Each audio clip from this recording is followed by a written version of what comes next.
My dear students, आज हम लोग कंडीशनल स्टेटमेंट के बारे में जानेंगे कि प्रोग्रामिंग में कंडीशनल स्टेटमेंट क्या होता है, यह कितने प्रकार का होता है तथा इसका प्रोग्रामिंग में क्या योगदान है।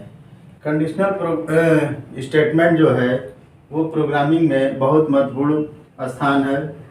कोई भी प्रोग्रामिंग में किसी भी प्रोग्रामिंग की भाषा में कंडीशन के आधार पर विभिन्न कार्यों को करने की आवश्यकता होती है। इसका मतलब यदि कंडीशन ट्रू है तो ब्लॉक कोड जो है एग्जीक्यूट करेगा, अन्यथा नहीं करेगा।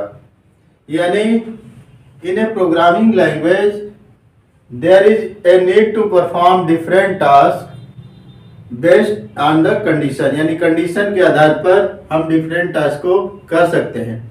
यदि कंडीशन जो है ट्रू है, यदि उसका कंडीशन ट्रू है तो ब्लॉक कोड जो है एग्जीक्यूट करेगा, यानी रन करेगा, और नहीं तो नहीं रन करेगा।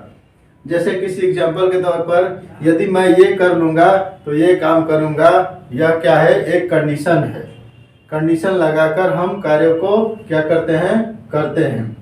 अगर ये नहीं हुआ तो ये होगा, यानी यदि ये होगा तो यह ब्लॉक कोड एग्जीक्यूट होगा, अगर यह नहीं होगा तो दूसरा ब्लॉक कोड क्या होगा, एग्जीक्यूट होगा। इसी का प्रयोग हम लोग प्रोग्रामिंग में करते हैं, जिसको क्या कहा जाता है, कंडीशनल स्टेटमेंट। यानी कंडीशनल स्टेटमेंट को हम लोग अपने अनुसार सेट कर सकते हैं, अपने अनुसार कंडीशन रख सकते हैं। यदि कंडीशन ट्रू में आएगा तो कौन सा ब्लॉक कोड एक्टिवेट होगा, एग्जीक्यूट होगा, फॉल्स होगा, यानी वह ब्लॉक कोड एग्जीक्यूट ना होकर कोई दूसरा कोड एग्जीक्यूट होगा, कोई दूसरा कार्य होगा। इसको हम लोग समझते हैं। जैसे प्रोग्रामिंग में हम लोग ट्रैफिक सिग्नल के बारे में जानते हैं कि जब रेड होगा या ग्रीन होगा तो उसका क्या उसका मतलब है। तो ग्रीन का मतलब कि ट्रैफिक अब चलने लगेगा, और रेड का मतलब ट्रैफिक को रुकना है। इसी तरह से विभिन्न कार्यों को हम लोग करने के लिए स्टेटमेंट का प्रयोग करते हैं, कंडीशन लगाते हैं, जो कंडीशन कई प्रकार के होते हैं। जैसे यहाँ पर दिया है, आज मैं आपको केवल कंडीशन के नाम बताऊंगा, अगले वीडियो में इसको मैं प्रोग्रामिंग के द्वारा समझाऊंगा भी एग्जाम्पल देकर, तथा आपको बोर्ड पर ही बताऊंगा कि कौन कौन सी स्टेटमेंट का क्या कार्य है, क्या उसका नाम के अनुसार उसको कैसे करेंगे। जैसे हम पहला है इफ स्टेटमेंट। पहला क्या है, इफ। दूसरा इफ इल्स स्टेटमेंट। तीसरा क्या है, नेस्टेड इफ स्टेटमेंट्स। चौथा मल्टीपल इफ इल्स स्टेटमेंट। इसके बाद इल्स इफ लैडर स्टेटमेंट।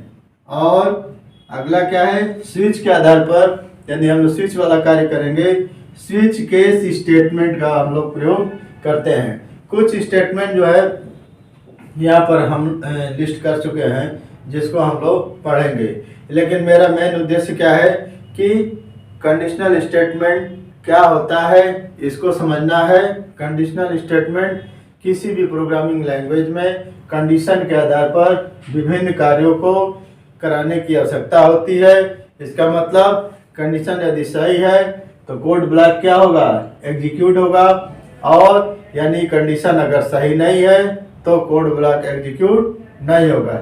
इस तरीके की चीज़ के लिए हम लोग कंडीशन स्टेटमेंट का उपयोग करते हैं। यह सुविधा पाई जाती है प्रोग्रामिंग के अंतर्गत। इसमें हम लोग कई तरह के कंडीशन स्टेटमेंट लगा सकते हैं। If statement, if ills statement, nested if statement, multiple if ills statement, ills if ladder statement और स्विच स्टेटमेंट। ठीक है, तो कंडीशन स्टेटमेंट, कंडीशन जो है स्टेटमेंट क्या होता है और उसके प्रकार क्या होते हैं, ये आप लोग जान चुके हैं। नेक्स्ट वीडियो में मैं एक एक कंडीशन पर एक वीडियो बनाकर आप लोगों को बताऊंगा, तथा उनका प्रैक्टिकल भी बताऊंगा, और यदि संभव हो तो मैं इसको बोर्ड पर भी आपको बताऊंगा, और प्रैक्टिकली उसको कैसे हम लोग उसको एग्जीक्यूट करेंगे इसके बारे में भी बताऊंगा।